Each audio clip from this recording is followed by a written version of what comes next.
Ito ang GMA Regional TV News. Patay ang isang tricycle driver matapos barilin ng kanyang nakaalitang chief tanod ng isang barangay sa Iloilo. Arestado naman ang isang lalaki sa Cebu matapos manuntok ng isang babae at traffic enforcer. Ang mainit na balita hatid ni Nico Sereno ng GMA Regional TV. Inaresto ng traffic enforcers ang isang lalaki sa gilid ng kalsada sa Mandaue, Cebu. Maya-maya pa, sinuntok sa mukha ng isa sa mga traffic personnel ang nagpupumiglas na lalaki. Ayon sa impormasyon, hinuli ang lalaki matapos biglang suntukin sa tiyan ang isang babae na naghihintay lang ng masasakyan. Nanumbag sa timing kayo na babae dito nga nagbuwat in town og kanang bagong gihatton sa iyang banda. Nga nagbuwat og kanang pasayroan ba. So before siya nakasakay in town, gikalitan siya sumbag sa tiyan. Sinubukan pang takasan ng lalaki ang mga rumispondeng otoridad. Dito na nasuntok ng sospek sa mukha ang team leader na gumanti lang daw. Nagtamo ng pasa sa mukha ang rumispondeng traffic enforcer.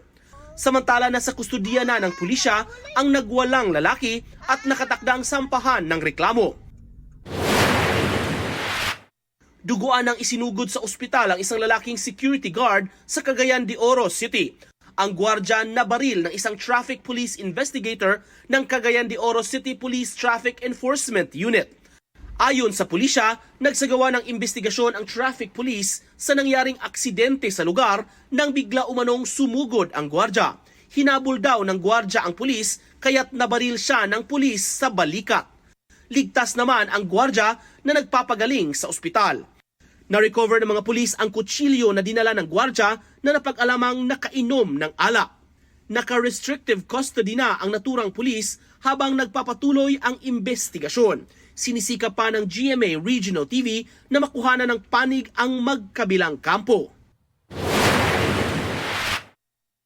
Nabaril ang isang tricycle driver sa tabi ng kalsada sa Zaraga, Iloilo. Ang suspect ang mismong chief tanod ng Barangay Hines.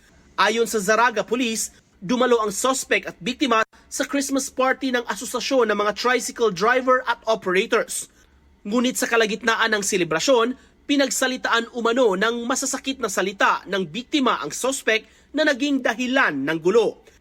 Dinala pa sa ospital ang biktima, ngunit binawian ng buhay dahil sa tinamong tama ng bala sa tiyan. Nahuli naman ang suspect. Na-recover ang paltik o improvised na baril na pinaniniwala ang ginamit ng suspect. Depensa niya, ininsulto raw siya ng biktima.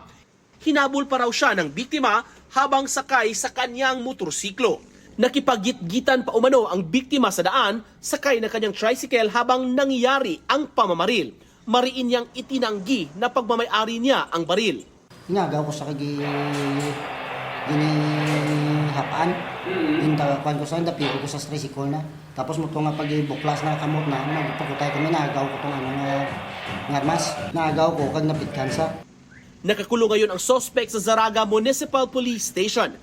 Nahaharap siya sa reklamong murder. Nico Sereno ng GMA Regional TV, nagbabalita para sa GMA Integrated News.